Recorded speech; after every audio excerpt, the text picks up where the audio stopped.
Next on Done on Weekend Projects, make backyard composting a reality with this DIY build.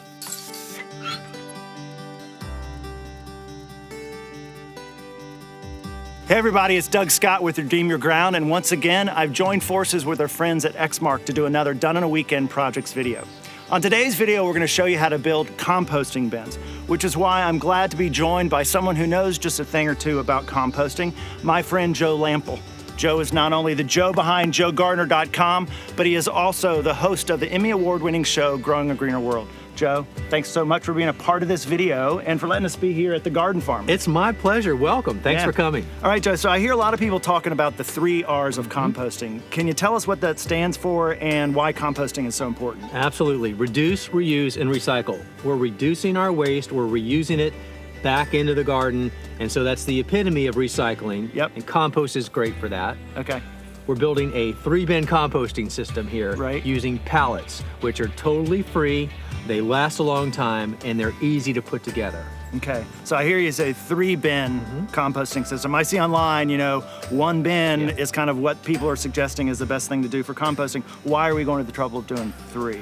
Well, if you only had 1 bin and you add your ingredients to it, at some point you need to stop so all of that ingredients has a chance to break down and become compost. But if that's the only bin that you have and you want to keep adding to the top of that, when do you ever have finished compost? You really don't. Got it. So you want to fill that first bin up or that first pile and then move on to another pile so that first pile has a chance to totally break down while you continue to add new inputs to the second pile. So you're capturing all the kind of the stages of composting. Yes. So if you have the time, you have the materials, and really you have the space to do it, 3 is better than 1 because it's a more productive and efficient composting process. Absolutely. Okay, makes complete sense. All right, before you get started, you need to make sure to prepare your workspace and to gather up all your tools and materials. And on this build specifically, you need to recognize that your workspace is also where you're going to be putting your composting bins, so just keep that in mind. You need 9 intact pallets that weren't made from treated wood or contain pesticides or chemicals. Beyond the pallets, you'll need 3-inch all-weather deck screws, a drill with appropriately sized bits, and several pressure-treated 2x4s and 1x6 cedar boards to create the front slat system. All right, now don't worry, our friends at Exmark have gone to the trouble of creating a set of instructions complete with a detailed list of both tools and materials to make this project even simpler. All you're gonna need to do is download it from the link that we provide.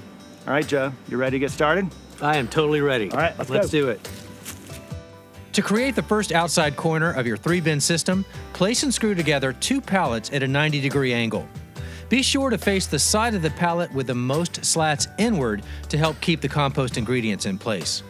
Place another pallet at a 90-degree angle to the back pallet and screw them together in several places. You now have your first composting bin. Start creating your second composting bin by placing a 4th pallet against the side of bin number 1 and screw into place in several locations. Place a 5th pallet at the back of what will be your second bin at a 90-degree angle to the side and screw into place. Finish up your second bin by adding the 6th pallet like you did for bin number 1. Rinse and repeat what you did for bin number 2 to create bin number 3. Although not necessary, one last thing you can do is add a series of removable slats in front of your composting bins to help keep the composting material in the bins while still providing easy access to remove it when ready. To do this, simply create brackets out of the pressure-treated 2x4s and then notched slats out of the untreated cedar 1x6s. All right, so here we have it, our finished product. I think it looks pretty good myself. I like it. I think we did quite a good job. So how long do you think it took us from beginning to end to do this? I'd say once we got going, about half a day. Okay, yeah, and it certainly helped having 2 sets of hands. It made a big difference. All right, I have a couple questions for you. The first one is, what do people need to anticipate doing on a daily or weekly basis when it comes to composting? Collecting your ingredients, whether that's your food scraps from inside your salad, your vegetables, all of that stuff that's left over. Okay. And then from outside, it's your garden debris, your grass clippings. Okay. All of that makes great inputs for your compost pile. So whether you're taking it out every day and adding it, or you're staging it somewhere and getting it out, the more you can get out to that bin, the faster you're going to have compost. Okay, awesome. And then what about, what do people need to have on hand in order to compost as well as get the compost and use it? That's the beauty of composting. It is so simple. You really only need something to mix it up with, like this pitchfork or turning fork, whatever works for you. Okay.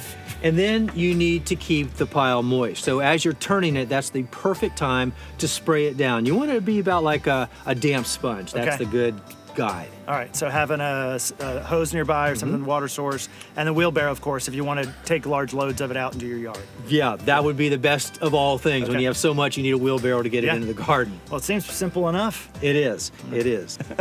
All right, now you know how to build your very own set of composting bins.